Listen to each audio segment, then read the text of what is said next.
আউযু বিল্লাহি মিনাশ শাইতানির রাজিম। বিসমিল্লাহির রহমানির রহিম। পরম করুণাময় আল্লাহর নামে শুরু করতেছি।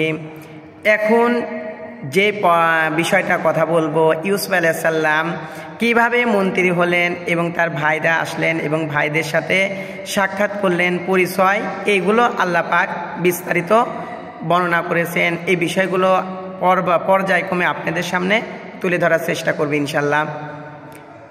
আমি গত পর্বে যেটা আলোচনা করেছিলাম যে রাজা যে স্বপ্ন দেখেছিলেন সেই স্বপ্নের ব্যাখ্যা ইউসুফ আলাইহিস সালাম দিলেন এবং রাজা তাকে নিয়ে আসতে বললেন এবং নির্দোষ প্রমাণ হলেন। নারীরা প্রমাণ করলেন যে আমরা দোষী ছিলাম আর ইউসুফ আলাইহিস সালাম নির্দোষ ছিলেন। তিনি নির্দোষ প্রমাণ করলেন এবং প্রমাণ করার পরে ইউসুফ আলাইহিস সালাম এখন কৃষি মন্ত্রী হলেন। এই বিষয়টা আলোচনা করেছেন এবং তার ভাইদের সাথে দেখা সাক্ষাৎ হচ্ছে। আল্লাহ পাক কোরআনে কারিমের ভিতরে বলেন, ওমা উবাররিউ নাফসি ইন্নান নাফসা লাআম্মারাতুম বিসুই ইল্লা মা রহিমা রব্বি ইন্না রব্বি গফুরুর রহিম। ইউসুফ আলাইহিস সালাম বলতেছেন, আমি নিজেকে নির্দোষ মনে করি না, যদিও পৃথিবীর সবাই পৃথিবীর যত মুসলমান বা অর্থাৎ আহলে সুন্নাত ওয়াল জামাআত এই আকীদায় যে সকল মুসলমান আছে সবাই বিশ্বাস করে পৃথিবীতে সকল নবী রাসূল মাসুম বেগুনাহ, তাদের কোনো গুনাহ নাই, তাদের কোনো ভুল নাই। আল্লাহ তাদের সব কিছু ক্ষমা করেছেন। তাদের দিয়ে আল্লাহ পাক কোনো নবীকে দিয়ে কোনো পাপ কাজ করাননি। আর কেউ যদি কোনো ভুলের কিছু করেছে আল্লাহর পক্ষ থেকে করেছে এবং আল্লাহ তাদেরকে ক্ষমা করেছেন। এই জন্য ইউসুফ আলাইহিস সালাম বিনয় প্রকাশ করতেছেন যে আমি কি নিজেকে নির্দোষ মনে করি না। মানুষের মন মন্দের দিকে ডাকবেই, তবে আমার রব যদি কাউকে রক্ষা করে সেটা স্বতন্ত্র কথা। ওয়াকালাল মালিক তুনি বিহি আস্তাখলিসু লিনাফসি। এরপরে রাজা ইউসুফ আলাইহিস সালামকে কাছে নিলেন আর বললেন, আজ থেকে তুমি আমার কাছে বিশ্বস্ত। তার মানে তুমি আমার কাছে বিশ্বস্ত ব্যক্তি, আমি তোমাকে সব কিছুতে এখন বিশ্বাস করি। এরপরে আল্লাহ পাক বলেন, ফালাম্মা কাল্লামাহু ক্বালা ইন্নাকাল ইয়াওমা লাদাইনা মাকিনুন আমিন। এরপরে ইউসুফ আলাইহিস সালাম যখন রাজার সাথে কথোপকথন করলেন এবং রাজা বললেন, তোমাকে আজকের দিনে আমি আমার বিশ্বস্ত জায়গায় নিযুক্ত করতে চাই, একটা বিশ্বস্ত জায়গায় আমি তোমাকে নিযুক্ত করতে চাই। এরপরে ইউসুফ আলাইহিস সালাম বললেন, ক্বালা জাআলনি আলা খাসাইনিল আরদ ইন্নী হাফিজুন আলিম। আপনার যে কৃষি যে পদ, ওই পদে আমাকে নিযুক্ত করেন, অবশ্যই আপনি আমাকে হেফাজতকারী হিসাবে পাবেন। সুবহানাল্লাহ। ইউসুফ আলাইহিস সালাম তিনি কৃষি মন্ত্রী চাচ্ছেন, কেননা যেহেতু এই দেশে দুর্ভিক্ষ আসবে আর দুর্ভিক্ষর সময় এই কৃষি পদে যদি অযোগ্য লোক এসে যায় এবং অযোগ্য লোক যদি এখানে বসে খাদ্যগুলো যদি অপচয় করে, নষ্ট করে, তাহলে এই দেশে দুর্ভিক্ষ দেখা দিতে পারে। আর আমি যদি এখানে বসি আর নবীদের কাছে পৃথিবীতে যত কিছু নিরাপদ, পৃথিবীতে অন্য মানুষের কাছে কখনো এতটা নিরাপদ নয়। এজন্য ইউসুফ আলাইহিস সালামের কাছে ইউসুফ আলাইহিস সালাম বললেন, এই পদ আমাকে দেন, আপনি আমাকে হেফাজতকারী হিসাবে পাবেন, খাদ্য কোনো অপচয় হবে না এবং দেশে দুর্ভিক্ষের সময় কোনো অভাব থাকবে না। এভাবে করে তিনি কৃষি পদটা চেয়ে নিলেন। এরপর আল্লাহ পাক বলেন, ওয়াকাযালিকা মাক্কান্না লিইউসুফা ফিল আরদ। এভাবে করে আমি ইউসুফকে মিশরে প্রতিষ্ঠিত করলাম। সুবহানাল্লাহ।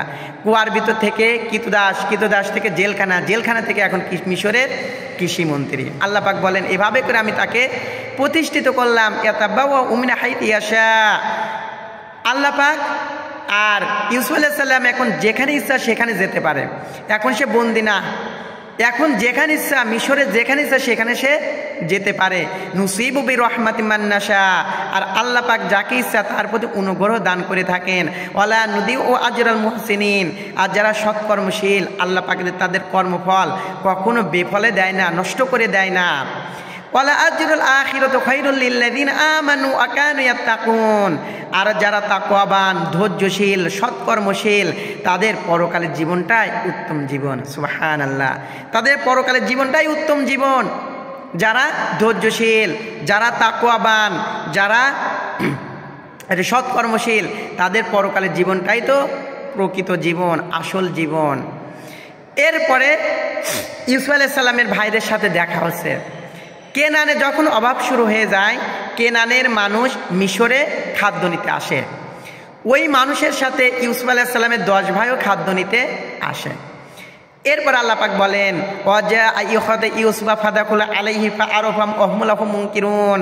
যখন কেনানের মানুষ মিশরে খাদ্য নিতে আসলেন, তখন ইউসুফ আলাইহিস সালামের ওই 10 ভাই তাদের সাথে আসলেন।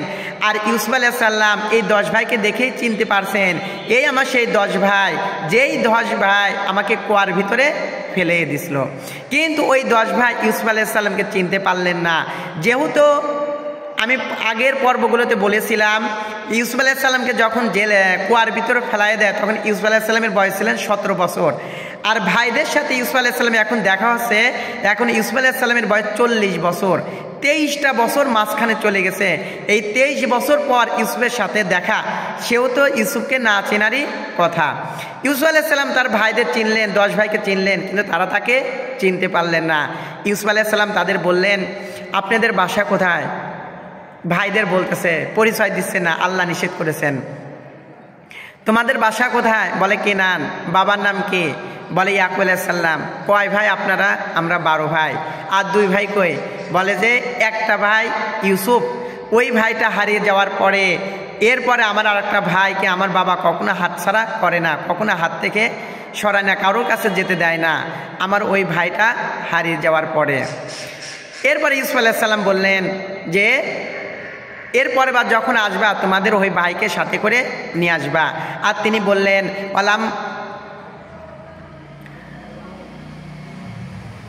ওলাম্মা জাহাসাম বিজাহাসিম ক্বাল আতুনি বিআখিলাকুম মিন আবিকুম আলা তারুনা আন্নী উফিল কাইলা আনা খায়রুল মুনসিলিন।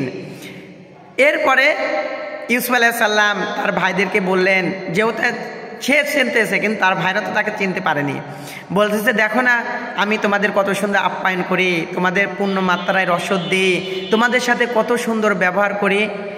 অবশ্যই যখন আসবা ওই ভাইকে সাথে করে নিয়ে আসবা। আর যদি সাথে আনতে না পারো, ফাইল্লাম তা আতুনি বিহি ফালা কাইলা লাকুম ইনদি ওয়ালা তাকরাবুন, তোমাদের আর কোনো মালপত্র দেওয়া হবে না যদি তোমরা আনতে না পারো।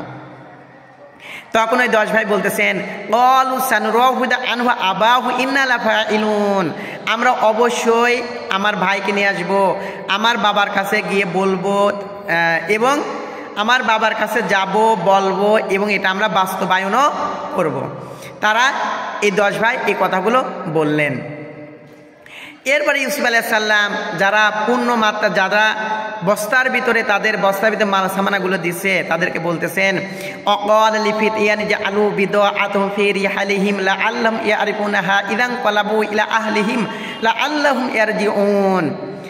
ইউসুফ আলাইহিস সালাম যারা তাদের বস্তায় মালপত্র দিছে তাদেরকে বলতেছে, যখন ওদের বস্তার ভিতরে ওদের রসদগুলো দেবে তখন গোপনে ওরা যে অর্থগুলো, যে দ্রব্যগুলো নিয়ে আসে ওই অর্থগুলো ওদের বস্তার ভিতরে দিয়ে দেবে, যাতে ওরা বাড়িতে যাওয়ার পরে যখন দেখবে যে আমাদের পূর্ণমাত্রায় মাল দেছে এবং আমাদের অর্থগুলো ফেরাই দেছে, তখন তারা আমাদেরকে চিনতে পারবে এবং পুনরায় আবার আসবে। এখানে কয়েকটা বিষয় উল্লেখ করা যায়। একটা বিষয় হচ্ছে কি, যখন আমি ওদের অর্থগুলো ফিরাই দেব তখন ওরা বুঝবে যে আমরা একটা ভালো মানুষের কাছে গিয়েছিলাম এবং তারা পুনরায় আবার মালপাতি নিতে, এখানে রসদ নিতে এই দেশে আসবে। আরেকটা বিষয় হতে পারে, যদি দ্রব্যমূল্য ওদের আসার সময় না থাকে তাহলে আমার ভাইকে তারা আনতে পারবে না। এই কয়েকটা কারণে তারা এই ওদের দ্রব্য দিয়ে দিলেন, ওদের দ্রব্যের সাথে ওদের অর্থগুলো ফিরাই দিলেন। তারা যখন ওই ভাইরা মিশরে গেলেন, কেনানে চলে গেলেন, কেনানে যাওয়ার পরে বাবার কাছে বলতেছেন, ফালাম্মা রাজাউ ইলা আবিহিম ক্বালু ইয়া আবানা মুনি আমিন্নাল কাইলু ফারসিল মাআনা আখানা নাকতাল ওয়া ইন্না লাহু লাহাফিজুন। এ আমাদের পিতা, আমরা এমন এক মানুষের কাছে গিয়েছিলাম, এত সুন্দর ভালো মানুষ আর কখনো দেখিনি, যে মানুষটা আমাদের সাথে এত সুন্দর ব্যবহার করেছে, আমাদের পূর্ণ মাত্রায় আমাদের রসদ দিয়ে দিয়েছে। তবে কি আমরা যদি এর পরের বার যদি বিয়ামিনকে আমরা এখন সাথে করে না নিয়ে যাই তাহলে আমাদের আর কোনো দ্রব্য, খাদ্য, শস্য কোনো কিছুই দেবে না, আমাদের জন্য খাদ্য শস্য নিষিদ্ধ হয়ে গেছে যদি আমরা বিয়ামিনকে সাথে করে না নিয়ে যাই।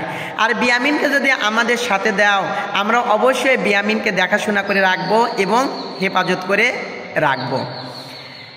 তারা বাবার কাছে একবার ইউসুফকে নিয়ে এরকম কথা বলছিল, ইউসুফকে নিয়ে যাওয়ার পরে আর ইউসুফকে ফিরায় আনতে পারে নাই।